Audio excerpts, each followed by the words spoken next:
What a beautiful day. What a beautiful day. Sharing the Ardenias. Oh, Vicky. I have gardenias. Can you smell them? Ah, it's stunning.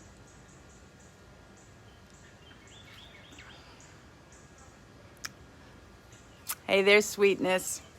I had a most amazing Saturn day when I woke up this morning, and I said, I'm going to have to read from the Vision book and also Starseed Transmissions this morning because it came in loud and clear. Yesterday, Ken Carey channeled these books back in 1970s up until the mid-80s. And so this is the Vision book, A Personal Call to Create a New World by Ken Carey. So I have all these books, but these two have come out to share their wisdom for where we are right now in our history. It's kind of amazing. So I put my gardenias there. I've done some clearing, and I'm going to read from this Vision book. So, like I said, he channeled this, and let's see what the book is, 1985. And this is, I'm going to just read. So, as I awaken in human consciousness, if I do not hold back, but in 3 days, the old institution of fear would be utterly demolished until not one stone is left standing upon another. In those same 3 days, the temple of my living presence would emerge with love enthroned at the center of all human motivation. However, for your sake, I do hold back. For if all this were to occur in 3 days, few humans would be able to survive the transition. Therefore, I have been awakening gradually, beginning with the 3 centuries that coincide with what you call the Industrial Revolution, and accelerating dramatically now in these last 3 decades that precede 2011. So as everyone knows, the 2012 was this gateway, where we're going to make it into a new Pacha or a new time. And that was when that Mayan calendar ended and we changed epochs, or we changed into a new time. And so now we're in this age of Aquarius, and he's written this in 1985. So he's this is channeling. So here we go. In this way, the changes become more gradual, but they come with certainty nonetheless. My presence is reorganizing every human being, every human activity. The earth is shifting from a hell ruled by fear to a heaven ruled by love.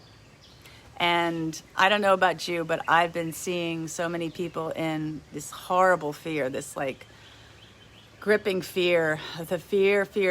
And I'm going to read into this because it, just a few pages of this book, and then I'm going to read about cities of light, which I think we're all creating these beautiful mobile cities of light.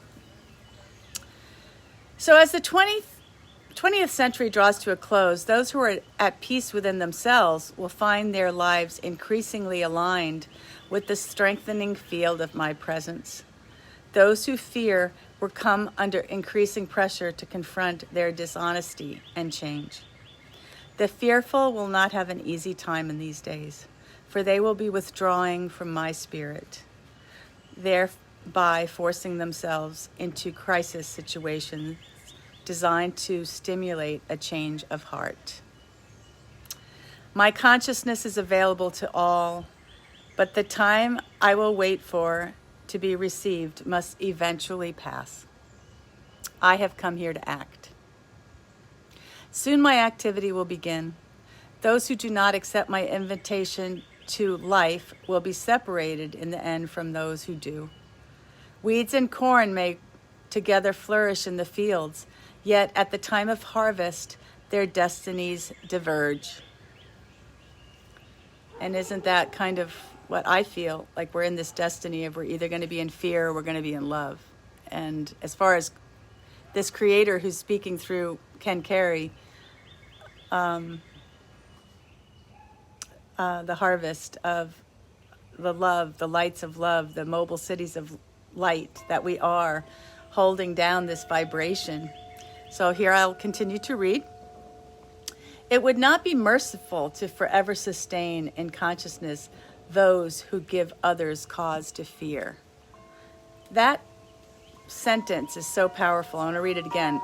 It would not be merciful to forever sustain in consciousness those who give others cause to fear.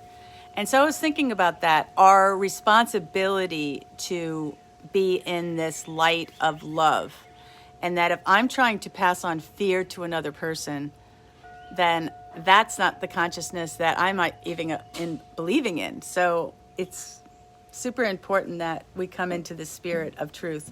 So here goes. I come as the spirit of truth to comfort those who live by love, to challenge those who do not. I come with the great sword of division to separate those who destroy from those who create.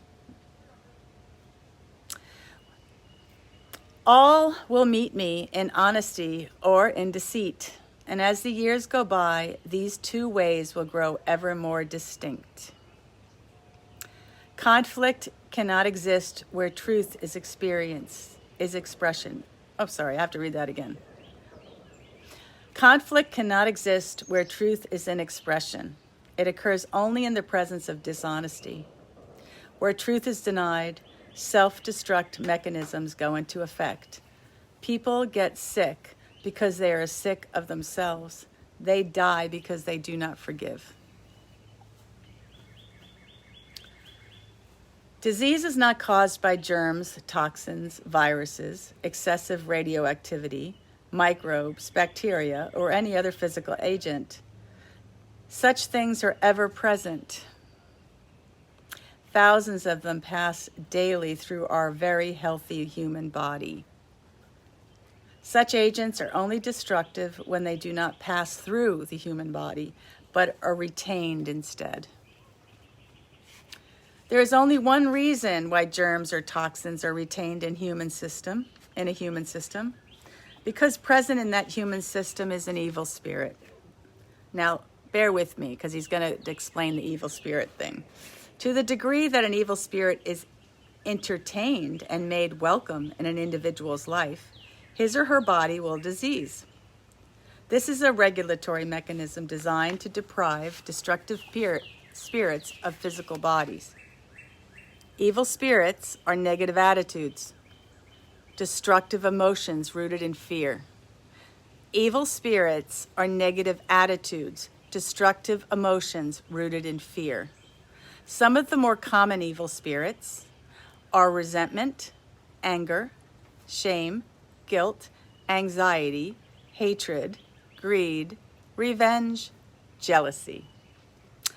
All thinly disguised forms of fear. Their presence in a human system gives harmful physical agents something to attach themselves to. So that's something to really think about. Where is your mind? Where are your thoughts? And what are you creating through your sacred word, your sacred spell? We spell words, we do spells as we speak. As my presence increases on the earth, it becomes ever easier for humans to experience healing. The cure is always available, as close as honesty, as near as love. The awakened ones who are rising with me in this age find that their very presence brings dishonesty to the surface, that it might be dissolved in the light, that forgiveness might wash clean the consciousness of all who would be made whole. Towards the last days of the historical era, it may come to pass that a few fearful cities will be quarantined, that these places, certain dramatic presentations might take place. This is not my first choice in ways of education, but where people do not open themselves up to the gentle guidance of the Holy Spirit, where they constantly reject the teachers that I have awakened among them to spread the news of my coming, where they ignore the many voices of love that speak to humankind from all sides, there, in all places. I will animate presentations designed to stimulate the required change of heart. Hopefully, this will not be necessary. If you help me now with the work of education, it might not be necessary at all.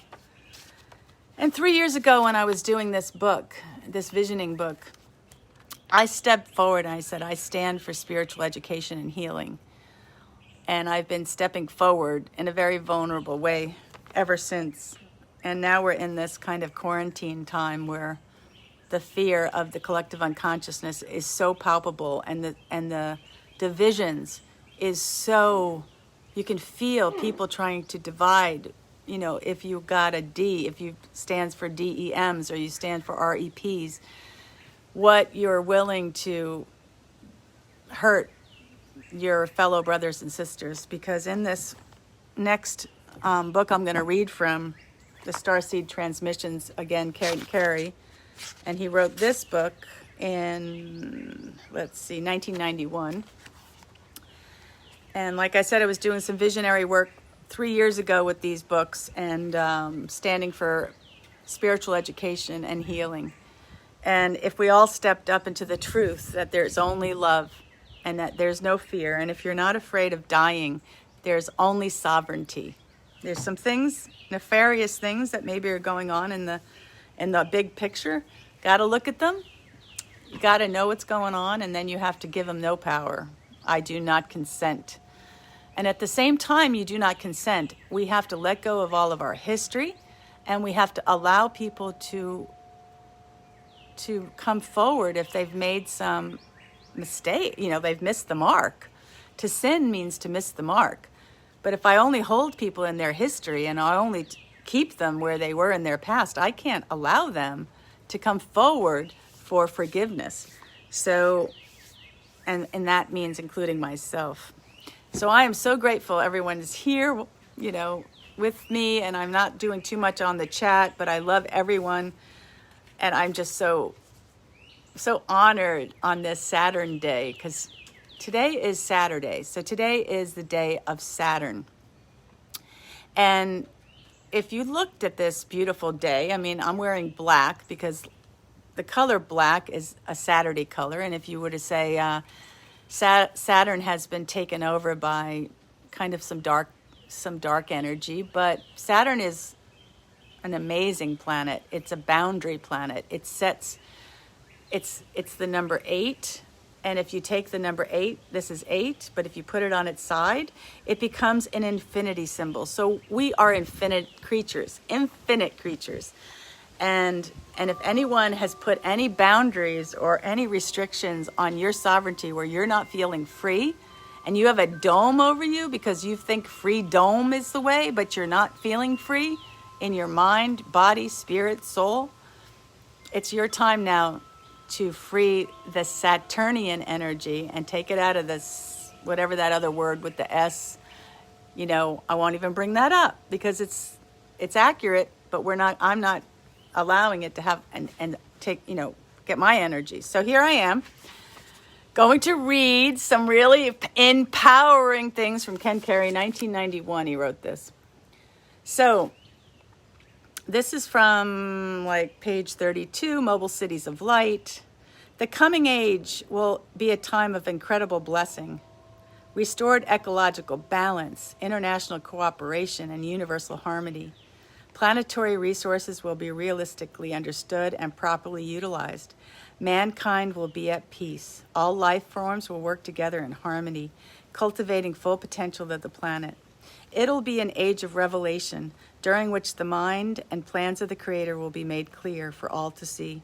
It will be an age when the final stage of incarnation comes fully manifest in form, when Spirit, working through a fully awakened and responsive humanity, construct for itself a mobile physical body. Human individuals will not function in such cumbersome fashion as they do today. They will go about their tasks with grace of dancers, performing to the music that each will hear on his or her own channel, the music of his or her own soul.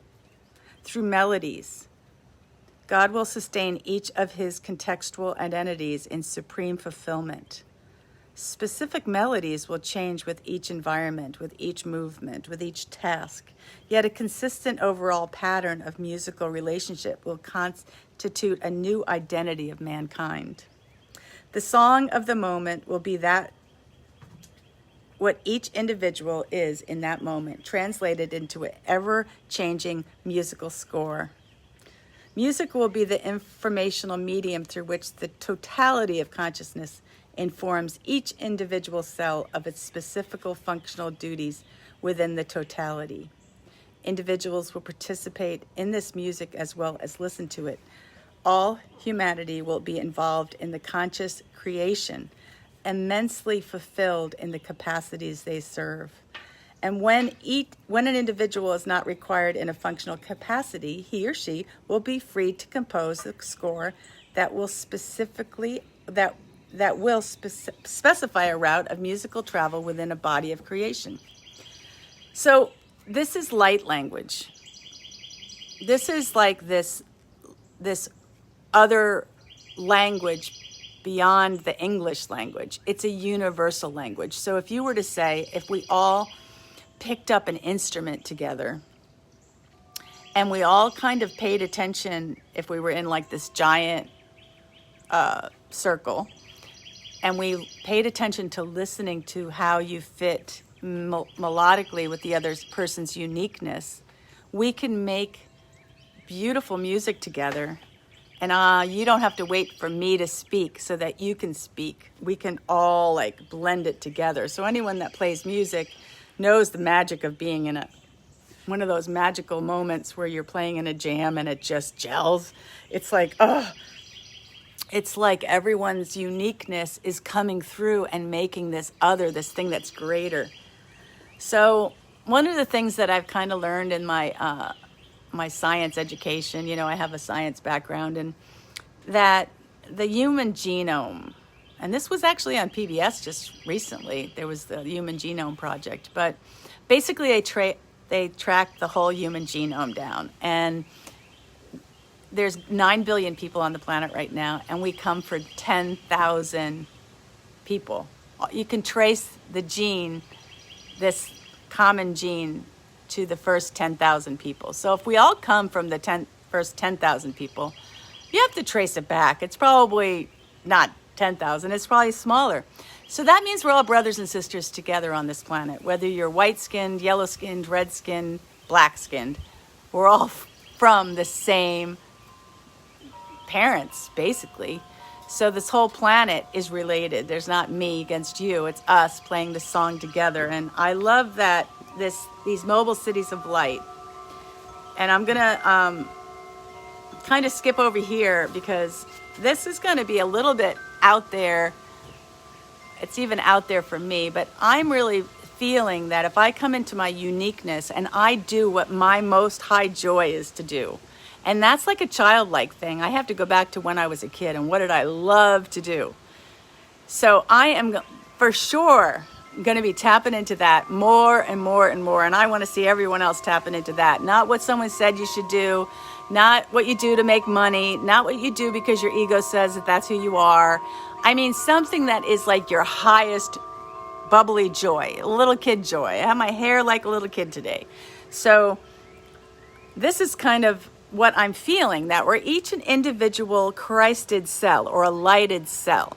So 9 billion of us making up this giant kind of consciousness, a human, giant human. And so he's going to write about that. The completed physical body, incorporating much of the Earth's biological life, will depart from this planet in approximately 3011 AD. From the outside, it will have the appearance of a human baby of about 1 year of age. It will function much like a microcosmic human body, with all organs represented. It will be fueled by a fuel all will have learned to live on by that time, light itself. Its design will limit its speeds to slightly less than the speed of light, but it will just be a pleasure cruise, and those wishing to travel faster will only have to use their non-physical vehicles. From the human cellular perspective, the construction of this body will be gloriously enjoyable, a 1,000-year period of intercontinental cooperation. From a spiritual perspective, it will be the birth of an organism of the likes of which the universe has never seen. As the greatest gathering of interstellar space vehicles ever assembled leaves the Earth in a graceful formation, the Christ child will slowly get up, look around, push itself off into space. Yours is not to tame God, but to be confined in the reverent concepts.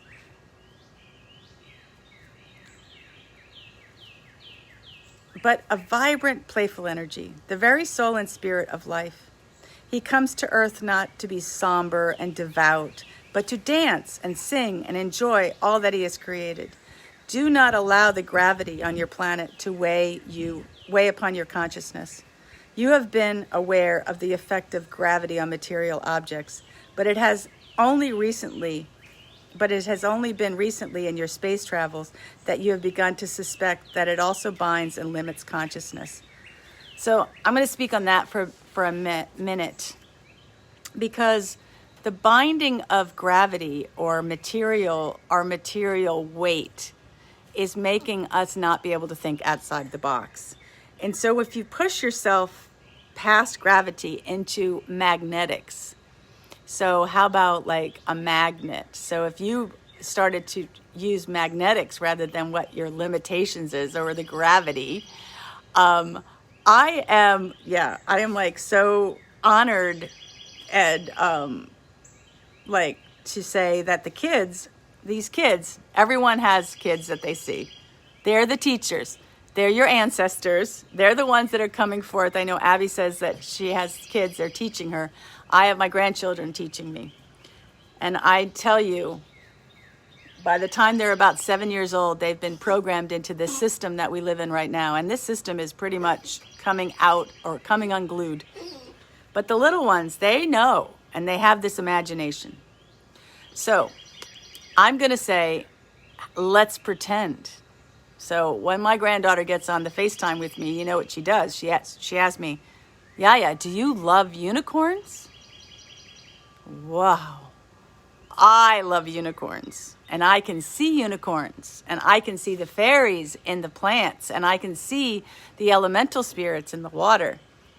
And if you're weighed down by this gravity, or this gravity creates heaviness, and heaviness is not light. And if we're going into a lighter phase, we've got to lighten up. That means we have to learn to play and not be so serious. This seriousness, I love to play on words. So gravity, grave. Why is gravity and grave related in the same kind of word? And why do people bury themselves in cement and not want to go back into this magnificent mycelium in the earth and be going into the wholeness of the experience? So at this time when things look very serious, it's really time to lighten up, to learn to play, to learn to laugh, to learn to, what is your highest joy? What did you love to do when you were a little kid? You got to start doing it. Dancing, dressing up like fairies. I love to dress up. One of the things I really loved doing was making worlds. I would use a composition book, and then I would make little people, and I would make these worlds, and then I would have this whole book, and then I would open it up, and it was my magic world. So we all have to dream the new reality into this reality, because if we're sourcing from what we're seeing and everyone's complaining about what's broken, our magic or our abracadabra, as we speak it, so it is. That's what abracadabra means. It's kind of creating more of what we don't really want. So,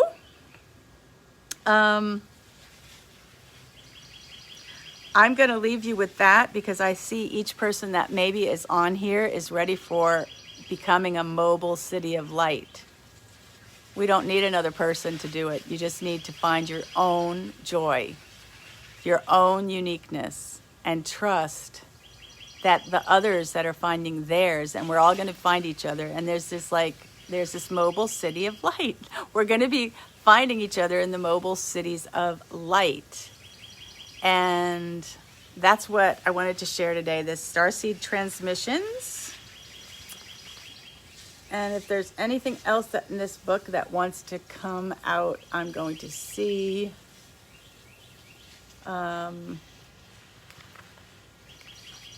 But I am seeing how we are slowly waking up to who we are as the Christed light consciousness. And that, I think it was about last week when I did that sovereignty declaration. And ever since I've done that sovereignty declaration, none of those things that I read from the vision book early on and from this Facebook Live, and I was talking about the evil spirits. And sometimes you think you're this light worker and you've got to work on banishing evil spirits. And I tell you what, I say do not consent to them. They do exist. And I'm going to say that these evil spirits are negative. I'm going to read this again. Negative attitudes, destructive emotions rooted in fear. Some of the main common evil spirits are resentment, anger, shame, guilt, anxiety, hatred, greed, revenge, jealousy. All thinly disguised forms of fear. Their presence in a human system gives harmful physical agents something to attach themselves to. That's what's going on. The collective unconsciousness has a virus in it right now, and there is a battle over your mind on where you're going to be focused. So if you've got some evil spirits, everyone has them, and it's about not consenting to them. To yourself, the ones in yourself, everyone has them, and the ones in everyone else. So once you do not consent to them, what you then have to do is a ho'oponopono, which is you bring that in and say, you know, this thing that came in for me, this evil spirit that came in, not good enough, was a big one for me. Never feeling like I was doing it right, you know, always wanting to take a teacher's, you know, what does the teacher think? And like, you know, can I get it right? You know, so that evil spirit is an open energy portal in my lower realms of my energy body. And these things are real. These thought forms are really energetically alive in a lot of ways. So you have to do this work to free yourself up. So that's when I did that I do not consent. And then after you do that, you have to do I love you. I am so sorry. Please forgive me. Thank you. And it doesn't matter what order you do it in. It's so simple. You bring that person, you bring yourself, and that person that is showing you yourself is the person that you have the gratitude for. And it's the person that you have to forgive, that person that you might have done something. And I want to say this is so important. I realize that we're going to wake up, and we're going to wake up to all of the innate knowledge that our body has. So say we come from those 10,000 people. All of those 10,000 people had experiences, and they all had memories. And we don't come into this life remembering any of them, do we?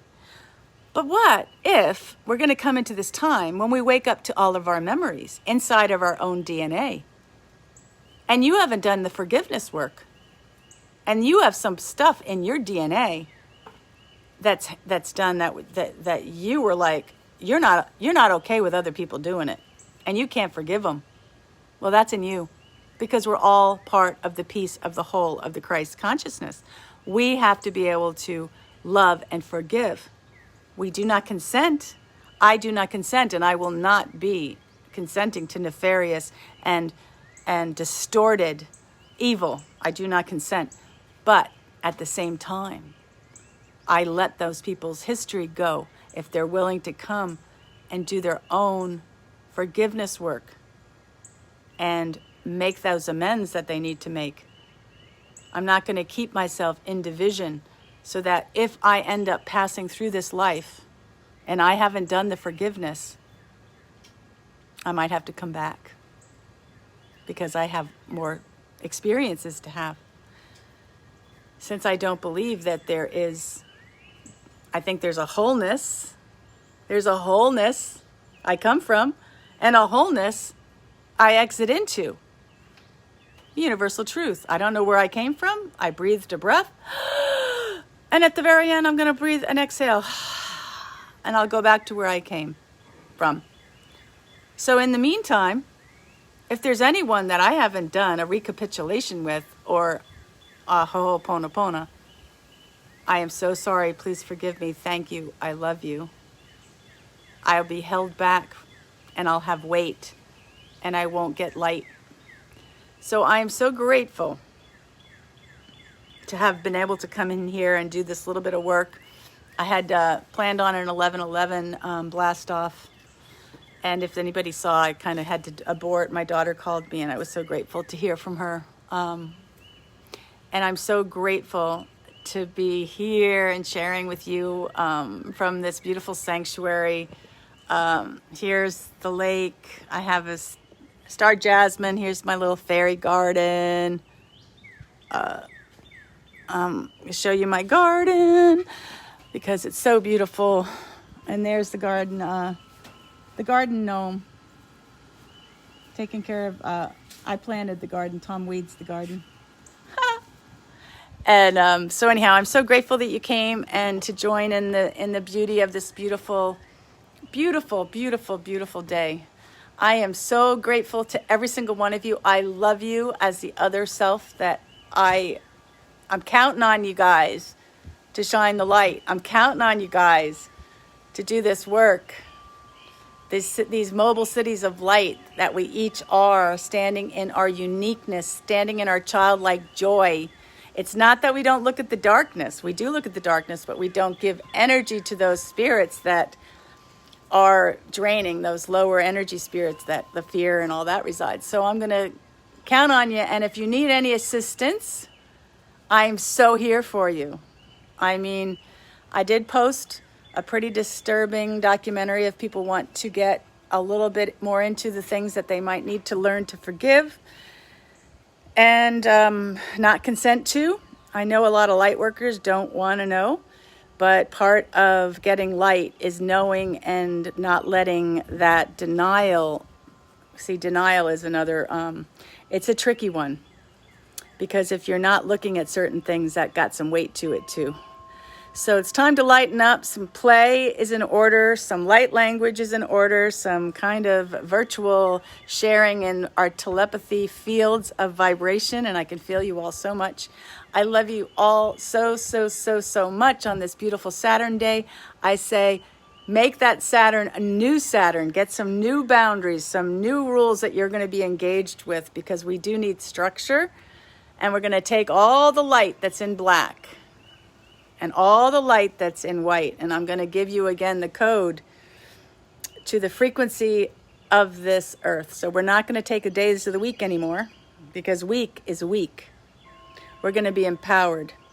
So today is the number 8. 8 is an infinity symbol. Saturn is 8. Tomorrow is Sunday. That's the number 1. We go from unity and we get born into the 1, right? Because we come out into the sun. Then we find our individuality. Then on Tuesday, on Monday, it's number 2 because we have to learn we have duality. We have to learn there's a day and there's a night, and that's the moon. The moon day is 2, the number 2. Tuesday, after we know that we have the moon and we have duality, we need some kind of structure. We need a thing that's going to hold the energy of all the numbers, and that's Tuesday, which is Mars Day, and that's the number 9. 9 holds all the numbers. So then you work on Wednesday. Wednesday is this beautiful balanced day. This is that day of Mercury. So it's that balance of the Buddha or the Jesus or the Christ consciousness that stands in balance and wholeness. It comes in with a message and it goes out, and that's the number 5. And 5 is Phi. So everything in nature is made from Phi. 5 and 6 are the numbers of that nature of making all of creation.